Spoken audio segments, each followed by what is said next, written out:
اب ہم عثمان کا بدلہ لیں گے، عثمان کا بدلہ لیں گے، بیعت کرو میرے ہاتھ پہ، جان دینے کی بیعت کرو، چاند قربان کریں گے، چاہے کچھ بھی ہو جائے، آخری سانس تک لڑیں گے۔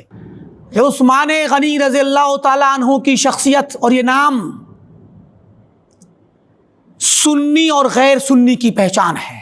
عثمان سے محبت صرف خالص اہل حدیثی کر سکتا ہے، خالص سلفی کرے گا، خالص اہل سنت والجماعت کا فرد عثمان غنی سے محبت کرے گا اور ان کو افضل قرار دے گا، ان کا دفاع کرے گا۔ اور عثمان غنی پہ زبان درازی کرنے والا شخص اہل حدیث تو کیا، اہل سنت کے دائرے سے کیونکہ اہل سنت کی علامت ہے حضرت عثمان سے محبت، یہ اجماع ہے اہل سنت کا۔ فرمایا وَيَشْهَدُونَ اہل الحدیث اس بات کی گواہی دیتے ہیں، وَيَعْتَقِدُونَ اور اعتقاد رکھتے ہیں، کس بات کا؟ ان افضل اصحاب رسول اللہ صلی اللہ علیہ وآلہ وسلم، کہ اللہ کے نبی صلی اللہ علیہ وسلم کے صحابہ میں سب سے افضل کون ہے؟ ابو بکر، سب سے افضل ابو بکر ہیں، ثم عمر، پھر عمر بن خطاب رضی اللہ عنہ، ثم عثمان، پھر عثمان بن عفان، عثمان غنی رضی اللہ عنہ، ثم علی، پھر علی بن ابی طالب رضی اللہ عنہم جمیعاً۔ تو گویا یہ اہل الحدیث اور اہل سنت والجماعت کا عقیدہ اور ان کا منہج ہے کہ صحابہ میں سب سے افضل ابو بکر ہیں، تو گویا اول نمبر پہ سب سے ٹاپ پر فضیلت کے سب سے اعلیٰ مقام پر حضرت ابو بکر صدیق رضی اللہ تعالیٰ عنہ ہیں۔ ان کے بعد دوسرا درجہ نیچے آئے، اب نیچے کو آئیں گے درجات میں، تو حضرت عمر بن خطاب رضی اللہ تعالیٰ عنہ امیر المومنین کا ہے، حضرت عمر کے بعد عثمان غنی رضی اللہ عنہ کا درجہ ہے فضیلت میں اور شرف اور مقام میں، اور عثمان غنی کے بعد علی بن ابی طالب رضی اللہ تعالیٰ عنہ کا ہے۔ اس پر اہل سنت والجماعت کا اجماع ہے، اتفاق ہے، جتنے بھی سنی مسلمان ہیں پوری دنیا میں سارے سنی مسلمانوں کا اس پر اتفاق اور اجماع ہے کہ ترتیب صحابہ کی یہی ہے۔ شروع زمانے میں جب صحابہ کا زمانہ تھا، جس وقت صحابہ کے اواخر میں، مطلب اس زمانے میں جب حضرت علی رضی اللہ عنہ کا دور آیا اور ان کے صحابہ کے اواخر میں اور تابعین وغیرہ کے شروع کے دور میں، بعض سلف علی اور عثمان رضی اللہ عنہ کے سلسلے میں بعض لوگوں کے یہاں اختلاف تھا۔ بعض لوگ حضرت علی رضی اللہ عنہ کو افضل سمجھتے تھے اور حضرت عثمان کو مفضول، یعنی علی کو تیسرے نمبر پہ اور عثمان کو چوتھے نمبر پہ رکھتے تھے۔ یہ بعض سلف کے یہاں بھی تھا، اور یہ اسی مسئلے سے عبداللہ بن سبا یہودی نے، جو یہودی تھا اصل میں، اسلام کا مظاہرہ کیا، مسلمان بن کے آیا، اس نے عبداللہ بن سبا نے یہیں سے ایک راستہ نکالا تھا حضرت علی کو افضل قرار دینے کا، اور اسی نقطے سے حضرت علی رضی اللہ تعالیٰ عنہ کو افضل ماننے، افضل قرار دینے سے رافضیت اور شیعیت، جو شیعہ رافضی ہیں، امامیہ 12 اماموں کو ماننے والے، جو ایران کے اندر اس وقت قابض ہیں، جن کے ہاتھ میں خلافت، وہاں کی حکومت ہے، تو یہ جو رافضی امامی شیعہ ہیں، ان لوگوں کا اصل اختلاف ابتدائی شکل میں یہ تھا۔ تشیع کا لفظ اس وقت شروع زمانے میں، جو بالکل شروع میں جو استعمال ہوا، وہ ابتدائی طور پہ علی رضی اللہ تعالیٰ عنہ کو حضرت عثمان پر افضلیت دینے کا، فوقیت دینے کا مسئلہ شروع ہوا تھا۔ پھر دھیرے دھیرے اسی میں غلو ہونا شروع ہوا، اس میں دھیرے دھیرے لوگوں نے افراط اور تفریط سے کام لینا شروع کیا۔ پھر دھیرے دھیرے تو جو سلف تھے ان کے یہاں صرف محض اتنا تھا کہ وہ ترتیب میں، فضیلت میں، بھئی دیکھیے جو مطلب صاحب علم ہو، صاحب بصیرت ہو، صاحب مقام و مرتبہ ہو، اور خاص کر معاصر لوگ ہوں، ایک درجے کے، ایک ہی زمانے کے، تو ایک ہی زمانے کے لوگ کبھی کبھار ایک دوسرے کی فضیلت میں کسی خاص نقطۂ نظر سے کوئی کسی کو افضل قرار دے سکتا ہے، لیکن اس کے باوجود سلف کی اکثریت، بلکہ بعض جگہوں پہ تو اتفاق پہلے سے تھا کہ حضرت عثمان افضل ہے۔ آپ لوگ جانتے ہوں گے جب حضرت عمر بن خطاب رضی اللہ تعالیٰ عنہ نے وفات سے پہلے 6 لوگوں کے درمیان ایک کمیٹی بنا دی 6 لوگوں کی کہ میرے بعد خلیفہ کون بنے گا، میں 6 لوگوں کے نام دے رہا ہوں، ان لوگوں میں سے آپس میں مشورہ کر کے کسی کو بھی بنا لیں، ٹھیک۔ تو ان 6 لوگوں میں آخری طور پر دھیرے دھیرے جب لوگوں نے ہٹنا شروع کیا، عبد الرحمن بن عوف سب سے پہلے آگے بڑھے، انہوں نے کہا کہ میں سب سے پہلے اپنے آپ کو خلافت کے عہدے سے دور کرتا ہوں۔ تو پھر دھیرے دھیرے لوگوں نے تنازل کیا کہ جب تک اپنے آپ کو پیچھے نہیں کریں گے تو پھر کام کیسے چلے گا، تو کسی ایک کو لینا ہے، 6 میں سے 5 کو تو پیچھے ہٹنا پڑے گا۔ تو جب دھیرے دھیرے ہٹنا شروع ہوئے تو آخر میں 2 لوگ بچے، ایک حضرت عثمان اور دوسرے علی۔ اب ان 2 لوگوں میں سے کس کو بنانا ہے یہ فیصلہ کرنا تھا، اور عبد الرحمن بن عوف رضی اللہ تعالیٰ عنہ کو ذمہ داری دے دی گئی کہ آپ اپنے ثوابدید پر اور لوگوں سے مشورہ کر کے اور رائے لے کے اور سوچ سمجھ کے فیصلہ کریں گے۔ ان کے ہاتھ میں دے دیا گیا تھا معاملہ کہ آپ فیصلہ کریں گے۔ جس دن حضرت عثمان رضی اللہ عنہ کے ہاتھ پہ بیعت کی گئی، اس دن جب اجتماع ہوا پورے اہل مدینہ کا، جب بڑے بڑے ذمہ داران کا اور بڑے بڑے صحابہ کا، تو عبد الرحمن بن عوف نے تقریر کی اور کہا، بلکہ وہ پچھلی 1-2 راتوں سے سوئے بھی نہیں تھے اس ذمہ داری میں کہ مجھے خلیفہ بنانا ہے، خلیفہ چننا میرا کام ہے، تو امت کے لیے وہ شخص چنا جائے جو امت کے لیے ایک تو اللہ تعالیٰ کے یہاں مقبول، اللہ کی نظر میں حق ہو اور میں حق فیصلہ کر پاؤں۔ اس لیے اس حق تک پہنچنے کے لیے انہوں نے دن رات ایک کر دیے اور تقریر کی اور کہا کہ میں پچھلے 2 دنوں سے 3 دنوں سے مسلسل مشغول ہوں، میں نے مدینہ کا کوئی شخص نہیں چھوڑا، کوئی آدمی نہیں چھوڑا، عورتوں سے بھی میں نے جا کر کے جن سے مل سکتا تھا ملا، بچوں سے ملا، سب سے پوچھا، رائے لی کہ کیا خیال ہے تمہارا، عثمان صحیح رہیں گے کہ علی صحیح رہیں گے، رائے دو مجھے۔ تو ان کا جملہ تھا کہ مدینہ کے کوئی بھی شخص لا يعدلون بعثمان احدا، عثمان کو چھوڑ کر کے راضی ہی نہیں ہے کہ عثمان کو چھوڑ کے کسی اور کو بنایا جائے، علی کو بنایا جائے۔ اور یہ بات وہ صحابہ اور وہ پورا اجتماع مدینہ کا، سارے صحابہ کے درمیان جو مدینہ کے موجود ہیں اس وقت، مدینہ کے اندر صحابہ کہیں نہیں گئے تھے، ابھی صحابہ نے باہر نکلنا شروع کیا ہے، دھیرے دھیرے شروع کیا تھا تو عمر کے زمانے میں، لیکن کم تھے۔ حضرت علی کے زمانے میں خلافت اور دارالخلافہ جب کوفہ پہنچا تب لوگوں نے زیادہ جانا شروع کیا باہر، ورنہ ابھی حضرت عمر کے زمانے میں مدینہ میں زیادہ تعداد میں صحابہ تھے، بڑے بڑے کبار صحابہ کے سامنے یہ اعلان کر رہے ہیں عبد الرحمن بن عوف کہ میں نے مدینہ کا کوئی شخص نہیں چھوڑا، اور وہ حضرت عثمان پر فضیلت فوقیت دینے کو راضی ہی نہیں ہے کہ علی کو فوقیت دے دیں، لہٰذا انہوں نے کہا کہ عثمان آؤ میں تمہارے ہاتھ بیعت کرتا ہوں۔ تو یہ اجماع تھا اہل مدینہ کا کہ عثمان افضل ہیں علی کے مقابلے میں۔ اور اب دیکھیے الگ الگ شخصیت کے اعتبار سے جو فضائل آئے ہیں، احادیث آئی ہیں، بلا شبہ حضرت علی کی فضیلت میں بہت ساری احادیث ہیں، حضرت عثمان کی فضیلت میں بھی احادیث ہیں، لیکن مسئلہ صرف فضیلت کی احادیث اور واقعات کی کثرت اور قلت کا نہیں ہے، مسئلہ اس بات کا بھی ہے کہ امت کو اور صحابہ اکرام خصوصی طور پہ صحابہ کو اللہ تعالیٰ کی طرف سے جو ایک توفیق ہوئی اور امت نے جس شخص کو مقدم کرنے، آگے بڑھانے پر اجماع کیا،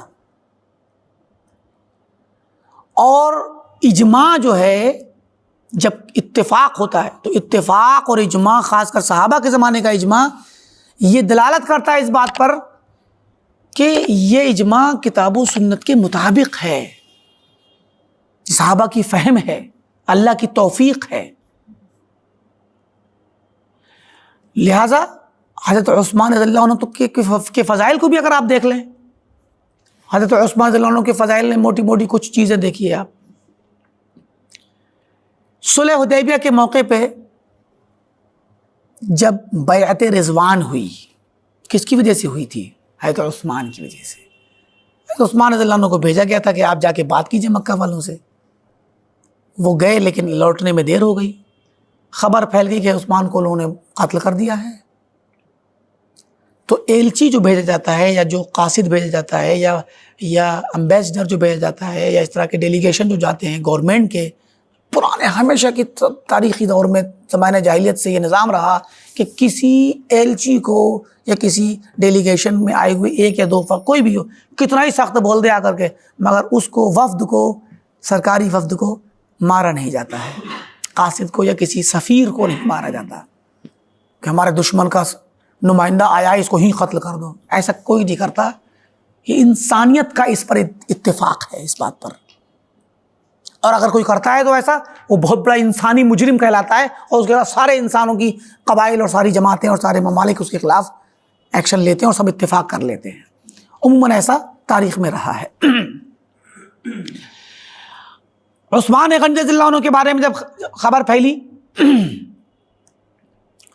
تو نبی صلی اللہ علیہ وسلم نے صحابہ کرام کو اکٹھا کیا اور کہا کہ یہ تو بہت بڑا جرم کیا ان لوگوں نے، اب ہم عثمان کا بدلہ لیں گے، عثمان کا بدلہ لیں گے. بیعت کرو میرے ہاتھ پہ، جان دینے کی بیعت کرو، چاند قربان کریں گے، چاہے کچھ بھی ہو جائے، آخری سانس تک لڑیں گے.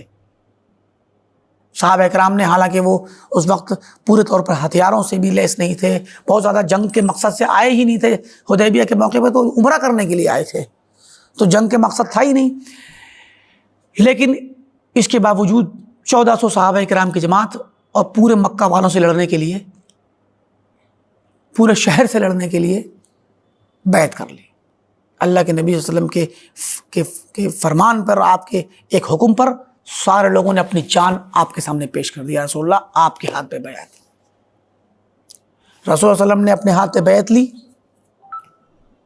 اور اس کے بعد حضرت عثمان کی طرف سے آپ نے اپنا بایاں ہاتھ رکھا کہ یہ میں عثمان کی طرف سے بیعت کر رہا ہوں.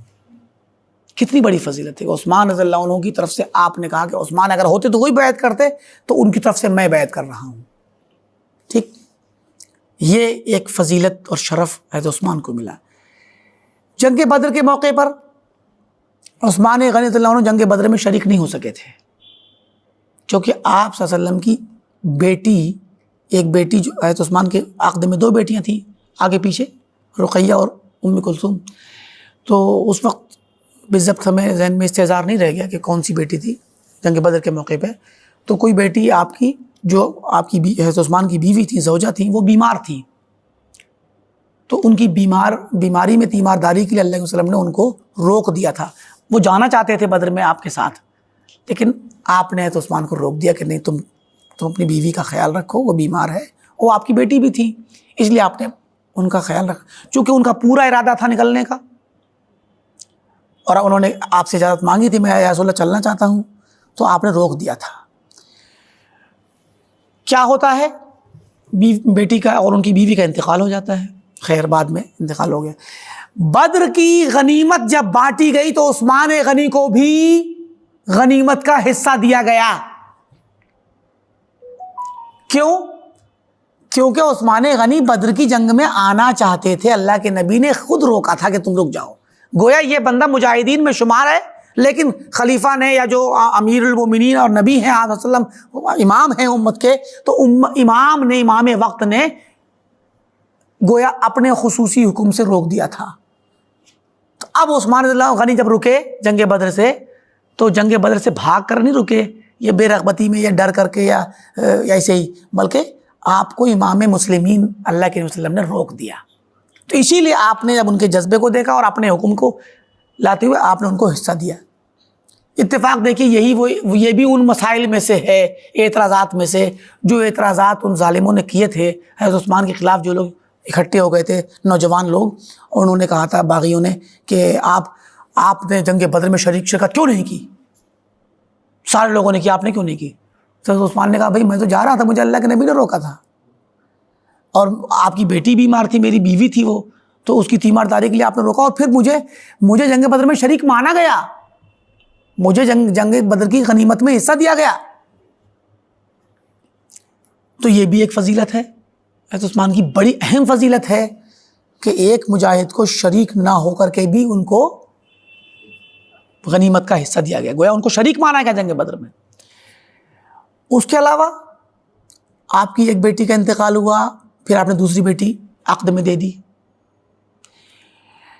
2 بیٹیوں میں سے پھر دوسری کا بھی انتقال ہو گیا، تو آپ نے کیا فرمایا؟ اگر میرے پاس ایک اور بیٹی ہوتی تو میں عثمان کو دے دیتا۔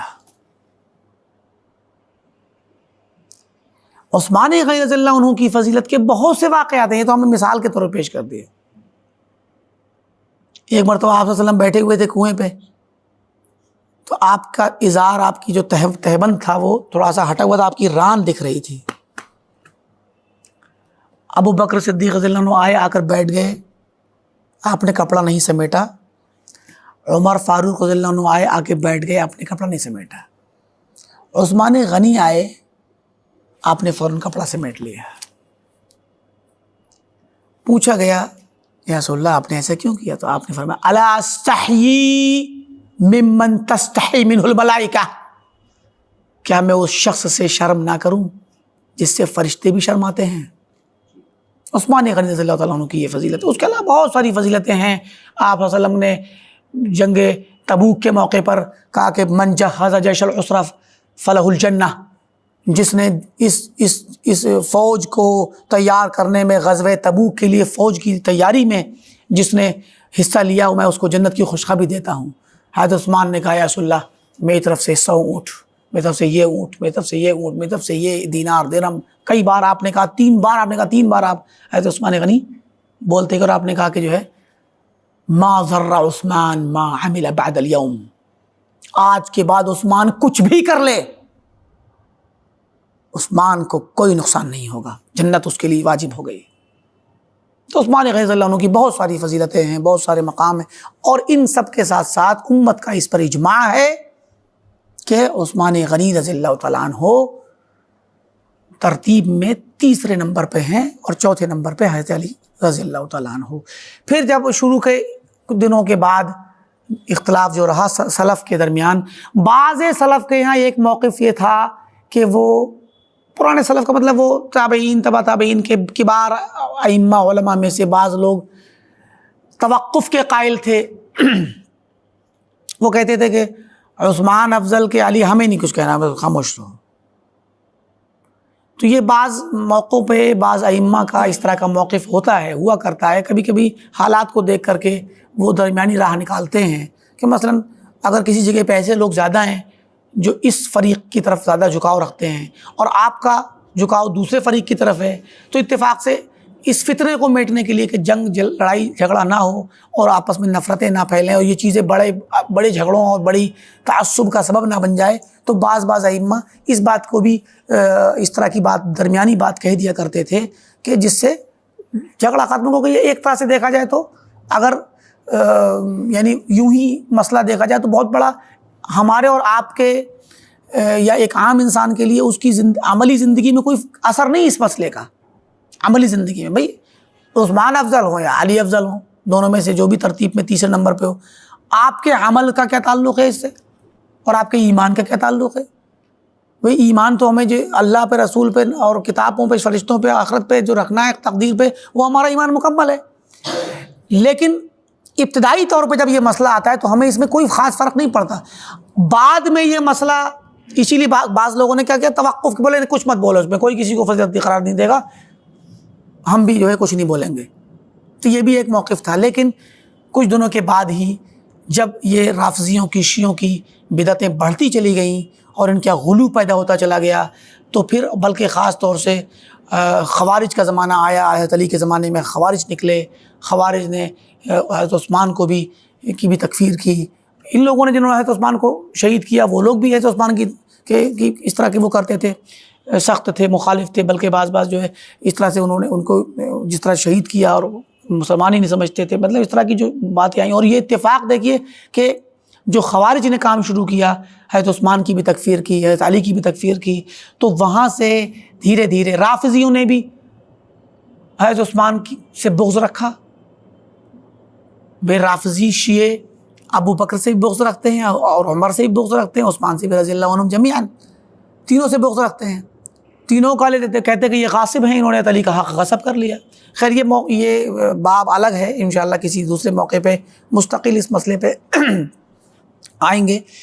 تو مقصد یہ کہ رافضیوں کے یہاں، شیعوں کے یہاں حضرت عثمان سے بھی بغض ہے، اور خوارج اور معتزلہ جو بعد کے زمانوں میں نکلے، انہوں نے بھی، خوارج نے خاص کر، خوارج نے بھی حضرت عثمان سے بغض رکھا.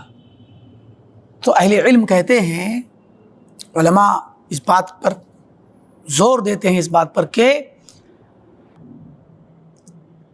سنی اور غیر سنی کی پہچان ہے. اگر کسی کو خالص سنی اور غیر سنی میں فرق کرنا ہو، اب خالص سنی کا مطلب ہوتا ہے اہل سنت والجماعت کے مسلک پر قائم رہنے والا، ایک خالص سنی ہوتا ہے. اس طرح یہ اہل سنت والجماعت میں سے ہے، سلف صالحین کے طریقے پر. ایک ہے عمومی سنی، سنی مسلمانوں کی طرف تو منسوب ہے مگر وہ خود بدعتی ہے. خوارج بھی سنی ہیں، معتزلہ بھی سنی ہیں، اور بہت سارے فرقے، آج کے زمانے کے بہت سارے فرقے ہیں جو سنی ہیں. اشعری بھی سنی ہیں، ماتریدی بھی سنی ہیں. ہمارے ہندوستان، پاکستان، بر صغیر کے سیاق و سباق میں اخوان المسلمین ہیں، جماعت اسلامی ہے، تبلیغی ہیں اور بریلوی ہیں. یہ سارے کے سارے سنی تو ہیں، مگر یہ سنت یا سنی کے عمومی مفہوم میں شامل ہیں. اور عمومی مفہوم کا مطلب ہوتا ہے جو رافضی نہ ہو، جو شیعہ نہ ہو، وہ سنی ہے. اسلام کے دو دھارے ہیں بڑے بڑے مسلمانوں کے، ایک سنی اسلام، ایک شیعی رافضی اسلام. تو سنی اسلام میں یہ لوگ شامل ہیں عمومی میننگ میں، سارے فرقے. مگر ان عمومی میننگ کے اندر ایک فرقہ اور ایک جماعت وہ ہے جو خالص اہل سنت والجماعت سلف صالحین کے طریقے پہ چل رہی ہے، وہ خالص سنی ہے. یہ الگ بات ہے کہ اپنا نام اپنے منہ میں مٹھو اپنے آپ کو بننا اور اپنے آپ کو اہل سنت اور ٹناٹن سنی قرار دینا، یہ بعض لوگوں کا شیوا ہے. لیکن حقیقت میں سنی وہ ہے جو سنت کے راستے پر ہو، اور سنت جو ہے اللہ کے نبی کی اور خلفائے راشدین کی، صحابہ کی سنت ہے. لہذا صحابہ کی سنت یہی تھی کہ وہ حضرت عثمان کو 3 نمبر پہ رکھتے تھے اور بعد میں علی کو 4 نمبر پہ. تو بعد میں پھر یہ اجماع ہو گیا شروع ہوئی کے وقتوں میں ہی، بعد میں مطلب کچھ وقت کے بعد، پہلی صدی کے بعد کچھ وقت، دوسری صدی میں کچھ لوگ تھے، پھر بعد میں اجماع ہو گیا.